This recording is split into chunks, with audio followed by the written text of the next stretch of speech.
Several days later the time had come for them to leave and Rysandria to stay. At last her work on forming the Vor Church in Nuln was about to commence. She had been granted an audience with the head priestess of Nuln to finalize the details. Maestro's visions had been reported by Tobias to the Nuln Palace. His recent future sight accomplishments had gained him some respect in the upper circles here, even if he didn't want it. The visions lately too had taken on a darker theme, a troubling tone containing storm clouds and birds migrating away at the wrong time of the year. Tobias explained to the Council of Advisors that, in his professional opinion, as a scholar and High Magister of the Celestial College, that this was an ill omen that required immediate college attention. Emmanuel had instructed the girl escorted back to the city of Altdorf by an armed convoy of her best troops. Her life was not to be risked with this group of misfits. There the party stood, at the wooden gateway that led out of the city of Nuln. Tordrad had his armour on again, and was mounted atop Avalanche, who himself looked grand in his newly polished barding. Maestro was sitting on the back of Tordrad's horse. Tobias stood there and looked confused at how Dieter and he were going to possibly travel, but Dieter had already taken care of that, he said. There was no horse present, so no one understood what his plan was. Every time he inquired, Dieter told him, "Pipe down, half-pint." Rysandria had tears in her eyes. She had grown quite attached to this group, in the months she had spent with them. This was at last goodbye, perhaps forever. Though she did plan on seeing Tobias again, soon. As the young woman's beautiful brown eyes squinted from the tears and peered from her spectacles out across the group, she considered each of them in turn. She thought about Maestro, at how cowardly he could be, yet how great a wizard he truly was. She could empathise with him at least. He was, after all, trapped in a life he did not deem for himself. She wondered how she might have felt were someone to forcibly stop her from serving Shallya.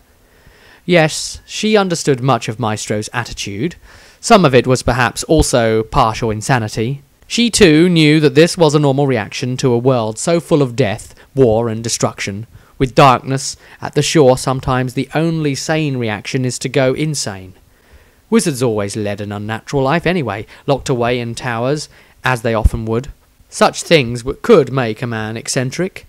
She knew, though, that Maestro was gifted beyond the scope of most other wizards too, whether he liked it or not. He had been a good servant of the Emperor. Then Rysandria's eyes saw Tordrad, sitting proudly in his saddle. He gave a gentlemanly bow to her, as he saw she looked to him. Tordrad was truly a remarkable warrior, and not just because he could turn into a bear.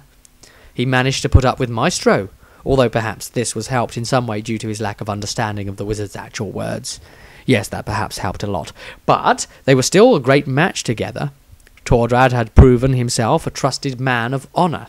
While his northern manners were sometimes considered a little difficult or harsh, and his sense of humour a little dark and brutal, his heart was golden and full of goodness.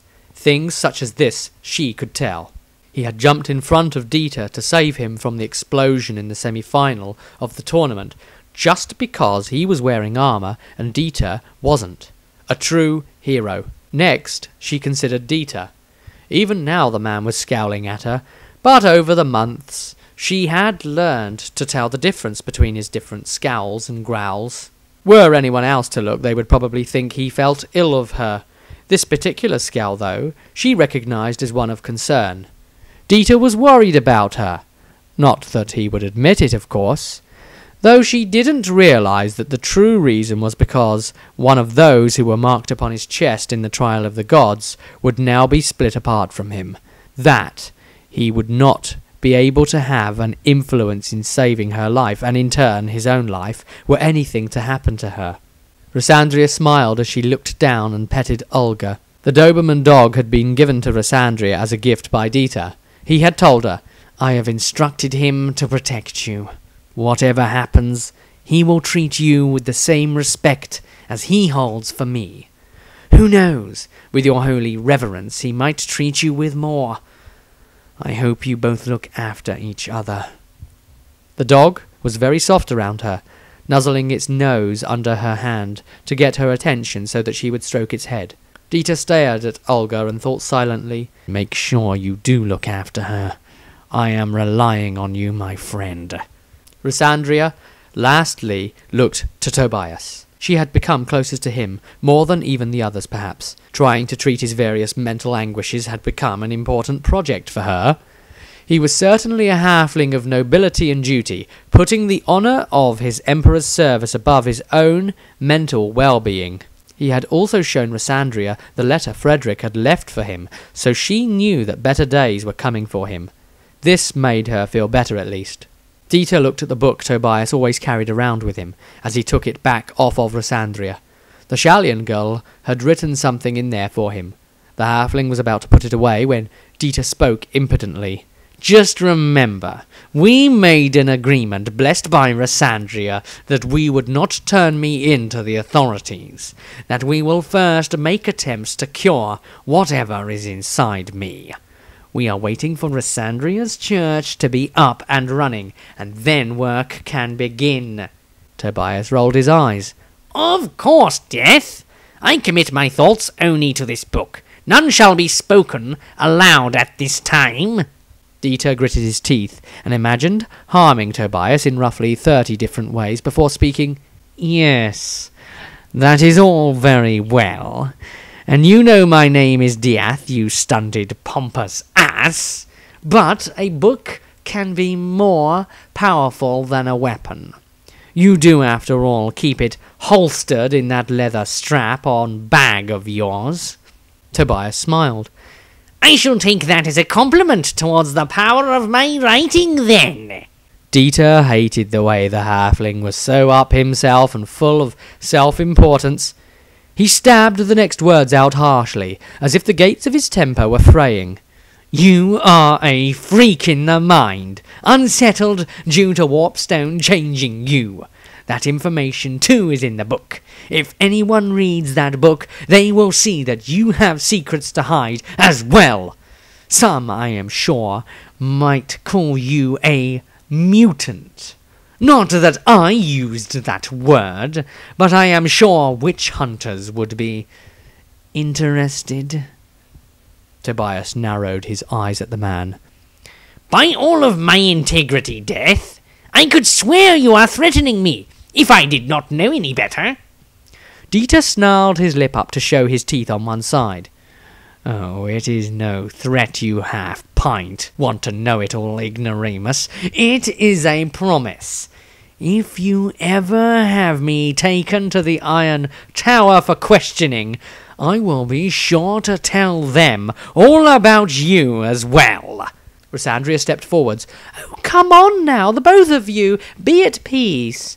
This is a sad enough occasion already without feelings of resentment to bookmark it in our memories. Dieter sighed, letting the hate forcibly seethe back out of him.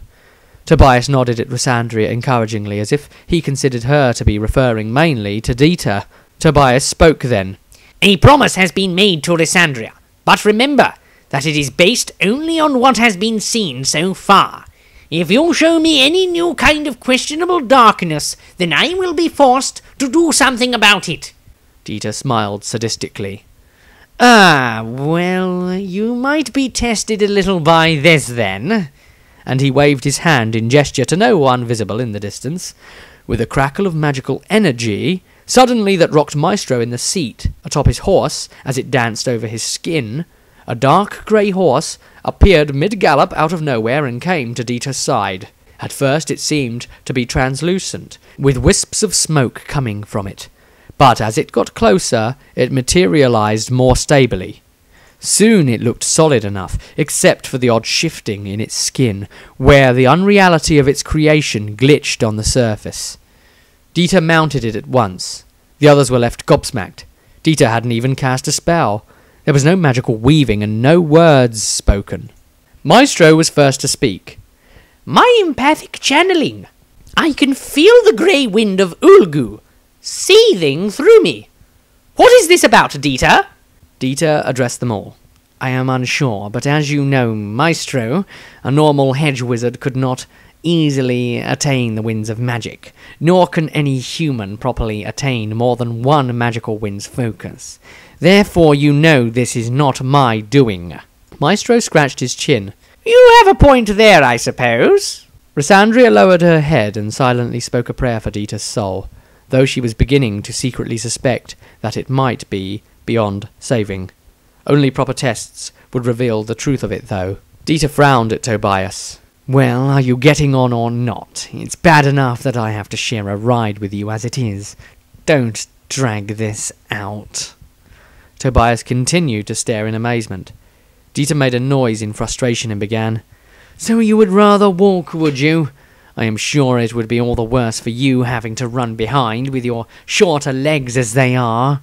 Reluctantly, Tobias mounted the horse, albeit with some struggle because he was too short.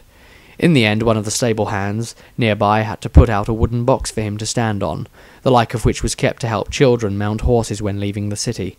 Reluctantly, Dita permitted the halfling's presence, though the hatred for him burned ever deeper, with him being so close behind him as he was. He could not keep an eye on him from there. He did not like that. They rode away, wondering if they would ever meet Rysandria again. The old world was a dangerous place, and nobody ever took their continued life for granted. As the sun was going down, their horses pushed on, leaving Rysandria as a small dot at the gate. But in this lighting condition, it looked just like she was a tiny flicker of white flame, wavering this way and that, as an illusion from the heat waves coming up off of the ground in the distance. No words were spoken, not for a very long time.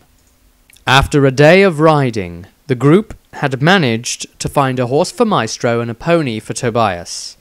They paid a low price, with the pony thrown in free. Maestro was careful to not annoy his horse like he had a habit of doing with most of their kind. 7 days of riding brought them to a heavily forested area where nothing existed anywhere. No outpost, no sign of life. But then, all of a sudden, while they journeyed through the centre of it, they came upon a building. There they discovered a wayfarer's inn, complete with stables and coach house. The group stopped at this place to restock their supplies of food and to get a good night's sleep without someone having to keep watch on rota overnight. That could get tiring after too many nights doing it. Maestro was put instantly into a bad mood when they discovered the inn was having its presence graced with an elf visitor. He was, of course, getting preferential treatment from the staff, getting drinks and food served quickly. Maestro made eye contact, and his knuckles turned white. The elf looked back at him with a look of dawning realization upon his face. The elf seemed to recognize the man. Tobias looked at them both and then spoke to Maestro. "Does that elf know you?" Maestro spoke angrily. "Oh, all elves know me, just like I know all elves. A rotten lot of gits." Dita chuckled, amused with the situation. Perhaps the alcohol was letting this moment of relaxed behaviour come about as he asked, "I sense a story in this somewhere. Care to elaborate?" Maestro raised both eyebrows in surprise and commented, "Gosh, Dita!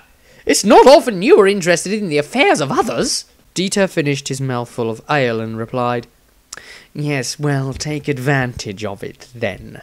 It might not happen again."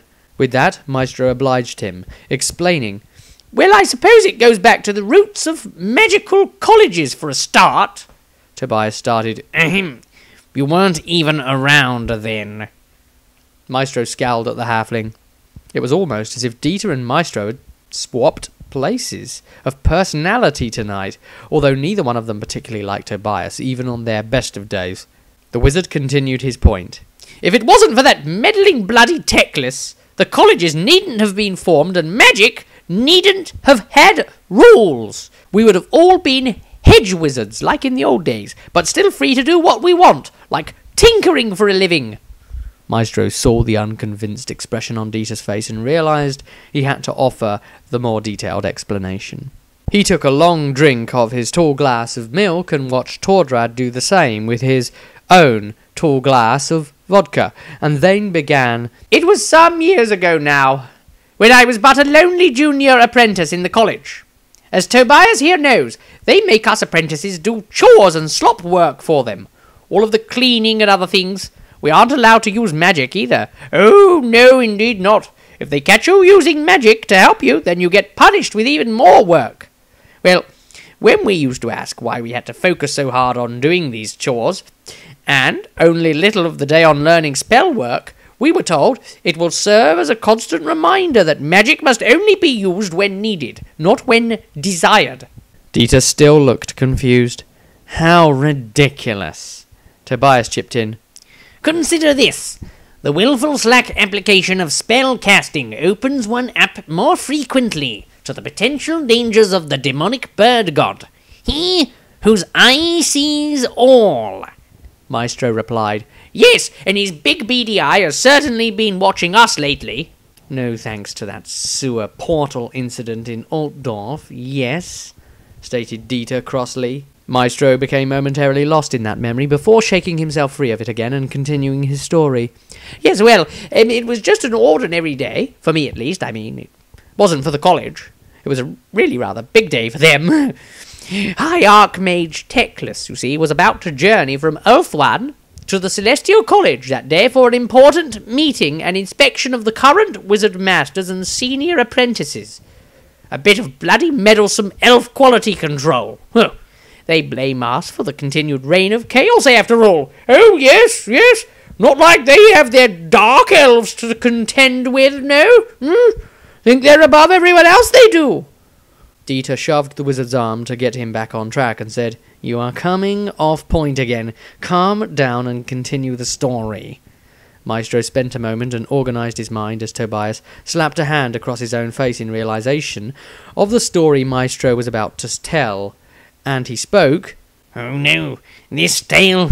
Yes, I know of this tale all too well. Your name was famous to the entire college after that day, and you were still only a junior apprentice. Maestro ignored that statement well, not letting it get to him as he continued. Well, the college didn't trust us lower ones, you know, with the information that they were to receive a guest of supposed supreme eminence. Supreme stuck-upness, more like. But anyway, I wasn't to know, was I? Dieter began to chuckle a little at this. What did you do, Maestro? I think I'm going to enjoy this. Maestro continued. Well, Ulthuan is quite a long way to travel to and fro, but because of the natural formation of magical lines within the core of our world, sometimes when the winds are blowing magic just right, our college becomes the centre point of some very focused power indeed. At times like this, roughly every decade or so, a portal is created between Ulthuan and the college. So, on that day, there I was, with the mop and bucket, ready to take it back to the janitorial cupboard and get some more soap to scrub with. I mean, I wasn't entirely sure which door the cupboard was, because one of the senior apprentices had handed the bucket and mop to me when he had been asked to do something else for his master. His master, of course, had shouted at me, telling me to get on with it when I had protested. But anyway, all of the doors along this way looked alike, you see. I couldn't tell. I mean, who puts a portal of such importance in a doorway that looks so bland? Tobias smiled. The Celestial College, that's who. We hide that which must not be seen in plain sight. I am surprised you were even able to see two doors, Maestro. Most students would have only been able to see the one, the janitorial cupboard door. Maestro shrugged. The guard let me through, too, knowing full well that I shouldn't be able to see the other door either. Well, I opened a door that I thought I needed. An old-looking door with the wood of it quite worn and the paint flaking off. I knew what skinflints the college were, so I figured that it had to be the right door. I opened it and went on through, ready to get my supplies. Then, what do you know? It turns out I had walked right through the portal and into Ulthuan. Oh dear. I was stood right in the middle of Tyrion's throne room, wearing dirty garments, holding a filthy mop in one hand and a pail of dirty water in the other. Maestro shivered at this memory as Dieter began to laugh out loud. The wizard continued. Of course, you know what sticklers those elves are for cleanliness. It's not natural to still smell of soap after a hard day's march, but an elf will find a way. In fact, I'm sure the only way the Phoenix King and Aerion could be stopped in battle after obtaining that overpowered sword was if he broke a nail. Tobias butted in. All right, Maestro, you are going off on tangent again. Stick to the story. Maestro realized this and spoke. Yes, sorry. Well, I was so overwhelmed by it all, the pomp and majesty of the place, more grand than that of our own emperor even, that I dropped the mop and bucket. Dirty water spilled out all across the throne room floor. Well, they did not like that, I'll tell you. The combination of that and the fact that my own empathic magical energy had disrupted the portal by going through it, that it no longer worked, meant that I was in quite some trouble with them. Teclis had not yet come down to go through the portal, you see. He was perhaps taking too long, having his slaves braid his hair or such. Who knows? But it meant their floor was dirty and the official trip wasn't going to happen. They locked me up in their dungeon for that, but not before making me clean up the mess first. Even in Ulthuan, they felt that that was all I was good for. Tobias had to stop himself from saying out loud that was all Maestro was still good for. He smiled internally at the thought of it instead. Maestro continued. They let me out after a few weeks locked up. The patriarch of the college himself had to personally speak for my release. Only then did they let me go. At that point, even Teclis started staring at me in some concern, as if the same information the college knew that always made me paranoid was now open to Ulthuan as well. I caused a lot of problems for them while they had me there. Then it was a blimmin' long trip home as well, I'll tell you. I was tied to a griffin so I wouldn't fall off, and it was, commanded intelligently to take me back to Altdorf. Worse still, I was afraid of great heights and flying at that time. I only discovered that from the trip. I stopped screaming a few days later into it, when I lost my voice. Though I did get over my fear of heights, flying, and indeed griffins. Yes, that was a long trip. Tordrad hadn't understood a word of the story, but from the looks of the others' faces he was glad he couldn't anyway. The elf and Maestro kept giving each other looks that could kill. Dieter had retired to bed early to get a nap in now before it got dark. That was not his only plan, though. He was having a dream currently, a moment near the beginning of his history, a moment others wouldn't normally remember. Why was he remembering this, he wondered. It was his birth. Yes, he could see it now. Yes, he could see how he was born. Unlike others before being born, he had developed curiously sharp teeth in the womb. He wasn't due to be born yet, but his hunger, his drive, his curiosity had gotten the better of him. Already he had tasted blood. Already he had eaten his brother. He decided it was time for him to leave and explore what was outside of this fleshy, liquid-filled place that imprisoned him. He dug at it with his fingers, but the wall was too resistant. He knew there was only one way he could do this, and so he began to eat. Dieter's mother had collapsed in pain at that very moment. The pain only grew more intense, and for 1.5 hours she suffered before her baby emerged with a bloodied face. It was breathing on its own without problems. The only one screaming was the mother. The men around her were not doctors, physicians, or midwives. They were cultists, men in robes, waiting for this moment to come from the woman they had held restrained in their basement cellar these past months. The child had eaten its way out of its mother, and as a result she quickly bled to death. Dieter was born unto this world, a savage little creature, premature by choice, overly smaller than he ought to have been, and with some physical defects, problems that would continue with him into his adult life. The child was offered in ceremony as was planned, but the one who had claimed to be its father did not come. There was no word or sign from the Cornite demon prince. He had contacted them months ago, telling his followers that he had mated with a human woman and that soon his son would be born. All eyes fell upon the demonic medium amongst them. His eyes rolled into the back of his head, and he just about managed a message from the demonic plane, A quick burst of information that he could receive before the horrors of that place overwhelmed even his cruel and experienced mind. The message sent was believed to be from the demon. He spoke it aloud to the others. "Now is not the time for me to come to him. Let him suffer the pain of the world alone, with no help of friend or aid of comfort. He will learn to despise his fellow man. In time, we shall meet." Dieter had dreamed the same moment several times in his life. Through his oniromancy, he was able to see uncanny things like this. Still, though, he wondered why he was dreaming at all. Because of the god of death and dreams, he had stopped sleeping at a conducive hour for dreaming, and he had learnt to mentally block his mind from doing so too, by way of self-hypnotic suggestion. Why was he doing so now? Why could he have possibly allowed himself to sleep and dream? Then he remembered. He had gone to sleep, intending to dream this. Intending for something unexpected to happen. He knew what it was now.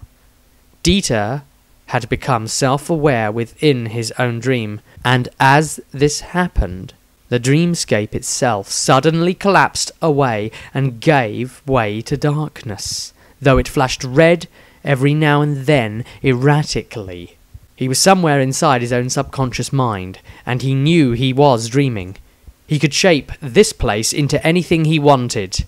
And so he imagined a room, a richly decorated office with a fine oak desk, writing quill of a long black feather, and blood as ink in the pot. Dieter himself was sitting at the desk. This was his office. The window inside only gave suggestion of a colourless world outside. His mind was not concentrating on it, and therefore it did not have to be filled with much information. There was a knock at the door. Dieter spoke. "You may enter." A finely dressed tall man wearing black came in. Dieter recognized him as Moore. The man walked towards the desk, a serious focused look upon his face. Dieter spoke. "Please sit." The man wordlessly did so and then began to speak.